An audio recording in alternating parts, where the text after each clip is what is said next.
morning student. In last lecture we discuss about the S block element. We discuss about the S block elements. If you know that, हमने S block elements के बारे में पढ़ा था, अगर आप लोगों को याद है, और उसके अंदर हमने फर्स्ट ग्रुप और सेकंड ग्रुप के बारे में पढ़ा था, जिसका जनरल इलेक्ट्रॉनिक कन्फिग्रेशन क्या था, NS1 और 2 था. ठीक है, जिसके अंदर आपके क्या आते थे, एल्कली और एल्कलाइन अर्थ मैटर. और मैंने आपको इनके करैक्टरिस्टिक्स, मैंने आपको इनकी फोटो भेजी थी. करैक्टरिस्टिक्स में क्या था कि जो एस ब्लॉक एलिमेंट जो होते हैं वो सॉफ्ट होते हैं, इनका मेल्टिंग बॉइलिंग पॉइंट कम होता है, ये +1 और +2 ऑक्सीडेशन स्टेट शो करते हैं. जैसे सोडियम है Na पॉजिटिव शो करता है, लिथियम है Li पॉजिटिव शो करता है, कैल्शियम 2 पॉजिटिव शो करता है, magnesium +2 positive oxidation state show करता है. They have low ionization enthalpy value. Ionization energy को हम आगे भी पढ़ेंगे. ठीक है, इसके अलावा जो आपके एस ब्लॉक एलिमेंट्स हैं, they acts as a good reducing agent. ये एक अच्छे रिड्यूसिंग एजेंट की तरह क्या करते हैं, काम करते हैं. Okay, now we discuss about the P block element. Today we will discuss about the P block element. कि पी ब्लॉक एलिमेंट आपके क्या होते हैं. P block element are those elements. पहले आप इसकी डेफिनेशन लिखोगे कि पी ब्लॉक एलिमेंट होते क्या है. P block elements are those elements in which the last electron enter into the p sub cell.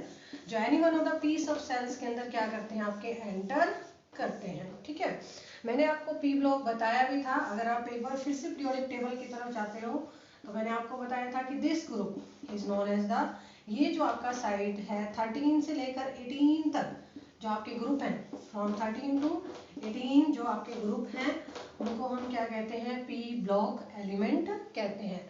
और पी ब्लॉक का मतलब क्या है कि the last electron in these elements enter into the P sub shell. Any one of the P sub shell 2p 3p 4p इनके अंदर क्या करता है, आपका एंटर करता है. ठीक है, तो फर्स्ट ऑफ ऑल हम इसके जनरल इलेक्ट्रॉनिक कन्फिग्रेशन के बारे में देखते हैं कि जनरल इलेक्ट्रॉनिक कन्फिग्रेशन इनका क्या रहेगा.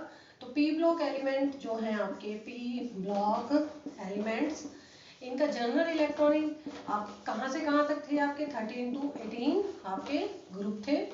ठीक है, और इनका जो जनरल इलेक्ट्रॉनिक कन्फिग्रेशन होता है वो क्या होता है, NS2 Np1 to 6. This is the general electronic configuration of P block element. P block element का जनरल इलेक्ट्रॉनिक कन्फिग्रेशन क्या आपका, this is the general electronic configuration. जो आपका क्या है, general electronic configuration of P block element NS2 Np1 to 6. आपको मैं बताती हूँ कैसे. फॉर एग्जाम्पल आप 13, 14, 15, 16, 17 और 18 ये आपके ग्रुप है. ठीक है, यू नो दैट 18 जो ग्रुप है हमारा, कौन सा ग्रुप होता है, नोबल गैसेस. इसके अंदर क्या होती है, आपकी नोबल गैसेज होती हैं.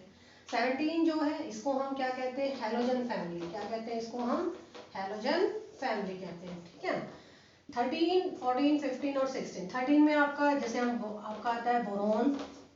ठीक है, बोरोन नाइट्रो, आपका बोरोन है, नाइट्रोजन है, ऑक्सीजन. ठीक है, बोरोन नाइट्रोजन ऑक्सीजन. एक मिनट, आपका क्या क्या आता है 13 ग्रुप से. अगर हम इसका स्टार्ट करें, बोरोन, बोरोन के बाद आपका क्या आता है, कार्बन, फिर आता है आपका नाइट्रोजन, फिर आता है आपका ऑक्सीजन, फिर आता है फ्लोरीन, और फिर क्या आता है आपका नियोन और हीलियम. आपको पता है कि उससे 18 ग्रुप में पहला कौन सा मेंबर होता है, आपका हीलियम, जो ऊपर की तरफ होता है, फर्स्ट मेंबर होता है. ठीक है, तो बोरोन का अगर हम कन्फिग, बोरोन के बाद क्या आते हैं आपके, एल्यूमिनियम, गैलीलियम, इंडियम और थैलियम आता है. कार्बन के बाद आपका क्या आता है, कार्बन है, सिलिकॉन है, ये आपके इसके बाद है. नाइट्रोजन के बाद phosphorus, arsenic, antimony, bismuth. Oxygen के बाद आपका, ऑक्सीजन के बाद आपके अदर एलिमेंट्स आपके आते हैं, फ्लोरीन है, क्लोरीन, ब्रोमीन, आयोडीन. ठीक है, तो हम इनमें से एक का कन्फिग्रेशन हम लिख के देखते हैं. जैसे आप बोरोन का लिखिए, बोरोन का कितना होता है आपका कन्फिग्रेशन. अगर हम बोरोन का एटॉमिक नंबर देखें, ठीक है, तो बोरोन का एटॉमिक नंबर कितना आपका 5. अगर इसका कन्फिग्रेशन लिखते तो क्या होगा, NS2 Np1. ठीक है, NS2 2s2 2p1. ठीक है, अगर हम कार्बन का लिखते हैं, कार्बन का आपका क्या रहेगा एटॉमिक नंबर, कार्बन का एटॉमिक नंबर आपका 6. कार्बन का क्या रहेगा 1s2 2s2 2p2. ठीक है, उसके बाद आपका नाइट्रोजन आता है, नाइट्रोजन का 7 है, तो क्या आएगा इसका 1s2 2s2 2p3। उसके बाद आपका ऑक्सीजन आता है, ऑक्सीजन का अगर हम लिखते हैं तो क्या आएगा 1s2 2s2 2p4। ठीक है। फ्लोरीन का आपका 9 है, फ्लोरीन का आपका क्या रहेगा, अगर हम फ्लोरीन का एटॉमिक नंबर लिखते हैं, मैं इधर लिखती हूँ एक मिनट। ठीक है, फ्लोरीन का जो इलेक्ट्रॉनिक कन्फिग्रेशन जो है लिखेंगे क्या आएगा 1s2 2s2 2p5। उसके बाद नियॉन का 10 क्या आएगा 1s2 2s2 2p6। तो आप यहाँ देखिए बोरॉन से स्टार्ट कीजिए तो क्या है इसका कन्फिग्रेशन ns2np1, यानी कि इस ग्रुप पूरे ग्रुप का जो आउटर जनरल इलेक्ट्रॉनिक कन्फिग्रेशन क्या रहेगा ns2np1। आप किसी का भी लिख के देख लीजिए, आप एल्यूमिनियम का लिख के देखिए तो एल्यूमिनियम का देखिए जैसे 13 होता है, लिख के देखिए 1s2 2s2 2p6। ठीक है, 3s2 3p1 आएगा। अगले में क्या आएगा 4s2 4p1। इस तरीके से आपका चलता रहेगा। तो यानी कि इस ग्रुप को हम कहते हैं बोरॉन फैमिली। जो पहला मेंबर है उसी के नाम पर हम क्या नाम रख देते हैं, उसका नाम रख देते हैं। जैसे this is boron family, this is carbon family, this is nitrogen family, this is oxygen family.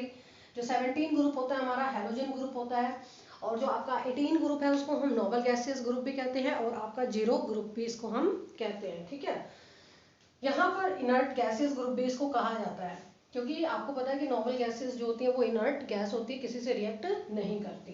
तो एल्यूमिनियम का कन्फिग्रेशन आपका क्या आएगा 3s2 3p1। तो जनरल इलेक्ट्रॉनिक कन्फिग्रेशन इस ग्रुप का क्या रहेगा ns2np1 आपका रहेगा। अगले ग्रुप में देखिए कार्बन, कार्बन के बाहर आपका क्या आया 2s2 2p2 आया। तो यानी कि इस ग्रुप का जो जनरल इलेक्ट्रॉनिक कन्फिग्रेशन वो क्या रहेगा ns2np2। अगले का क्या रहेगा आपका ns2np3। ये देखिए नाइट्रोजन में कितना आया आपका ns2np3। आप अगले का लिखते जाओगे, जैसे आप फास्फोरस का लिखिए। ठीक है, तो फास्फोरस का अगला लिखोगे आप तो आप देखोगे कि उसमें सिर्फ यहाँ n और यहाँ n की वैल्यू चेंज हो जाएगी, लेकिन आउटर इलेक्ट्रॉनिक कन्फिग्रेशन आपका क्या रहेगा सेम रहेगा। ठीक है, ऐसे ही इसका इलेक्ट्रॉनिक कन्फिग्रेशन आपका क्या रहेगा ns2np4। अगले का क्या रहेगा आपका ns2np5, और उससे अगले का क्या रहेगा ns2np6। ठीक है, तो हम ओवरऑल टोटल हम क्या लिख सकते हैं, जनरल इलेक्ट्रॉनिक कन्फिग्रेशन इस ग्रुप का जो जनरल इलेक्ट्रॉनिक कन्फिग्रेशन है वो हम क्या लिख सकते हैं ns2np1 to 6। ठीक है, आप 13 ग्रुप से शुरू हो जाइए, 13 np1, 14 np2, 15 np3, 16 np4, 17 np5 और आपका 18 जो है np6। तो जनरल इलेक्ट्रॉनिक कन्फिग्रेशन क्या रहेगा आपका ns2np1 to 6। ठीक है, आप इसको करके देखिए एक बार। ठीक है, उसके बाद हम पढ़ते हैं okay now we discuss the characteristics of the P block element. जो पी ब्लॉक एलिमेंट्स हैं आपके, उन पी ब्लॉक एलिमेंट्स के आपके कैरेक्टरिस्टिक्स क्या रहेंगे, what are the characteristics of the P block element. तो पी ब्लॉक के अगर हम कैरेक्टरिस्टिक्स देखते हैं पी ब्लॉक एलिमेंट्स के, और आपको पता है कि पी ब्लॉक एलिमेंट्स जो हैं आपके कहाँ लाई कर रहे हैं, if we see the periodic table the P block lie in the this side. जो आपकी ये जो राइट साइड है इसके अंदर क्या करते हैं आपके लाई करते हैं इन दिस साइड। तो यहाँ पर आपको पता है कि जब हम लेफ्ट टू राइट जाते हैं, लेफ्ट टू राइट जाते हैं पीरियोडिक टेबल के अंदर, तो non metallic character, non metallic character क्या होता है आपका इंक्रीज होता है। The non metallic character increase as we move left to right. ठीक है, ये आपका एस ब्लॉक है। ठीक है, ये आपका कौन सा ब्लॉक है आपका पी ब्लॉक। इस ब्लॉक में मैंने आपको बताया थे फर्स्ट ग्रुप आता है और सेकंड ग्रुप, और इसके अंदर आपके 13 to 18 ग्रुप। ठीक है, इसका जनरल इलेक्ट्रॉनिक कन्फिग्रेशन क्या है आपका ns2np1 to 6, और इनका जनरल इलेक्ट्रॉनिक कन्फिग्रेशन क्या है ns1 से 2। ये इसका जनरल इलेक्ट्रॉनिक कन्फिग्रेशन आपका रहेगा। ठीक है, तो आप पी ब्लॉक एलिमेंट्स जो हैं आपके, इनका पी ब्लॉक एलिमेंट्स जो आपके पी ब्लॉक एलिमेंट्स हैं, they possess, they have metallic as well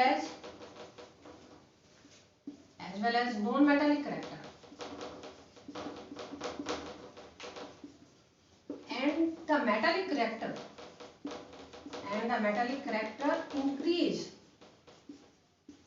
increase as we move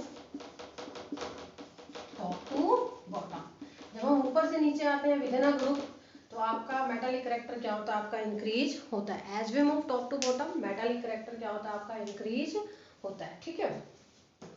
और हम इसे कैरेक्टरिस्टिक्स देखते हैं। दे acts as the both oxidizing as well as reducing agent. They both acts as the oxidizing, एक oxidizing agent की तरह भी काम कर सकते हैं most of the element, and reducing agent. They acts as the both oxidizing and reducing agent. ठीक है। And the reducing character increase as we move down the group, क्योंकि नीचे की तरफ आपका मेटालिक कैरेक्टर बढ़ रहा है, तो इसलिए रिड्यूसिंग प्रॉपर्टी जो है डाउन द ग्रुप क्या होगी आपकी, इंक्रीज होगी, ठीक है। Third, they show the variable oxidation state. They show variable oxidation state. ये variable oxidation state क्या करते हैं आपकी, show करते हैं। variable oxidation state +1 भी दिखा सकते हैं, +2, +3, +4, 0 भी दिखा सकते हैं, ठीक है। They show the variable oxidation state. Okay, and they have high ionization energy. They have high ionization energy as compared to S block. अगर हम इनको S block से कंपेयर करते हैं तो इनकी आयोनाइजेशन एनर्जी की वैल्यू भी क्या होगी आपकी, ज़्यादा होगी, ठीक है।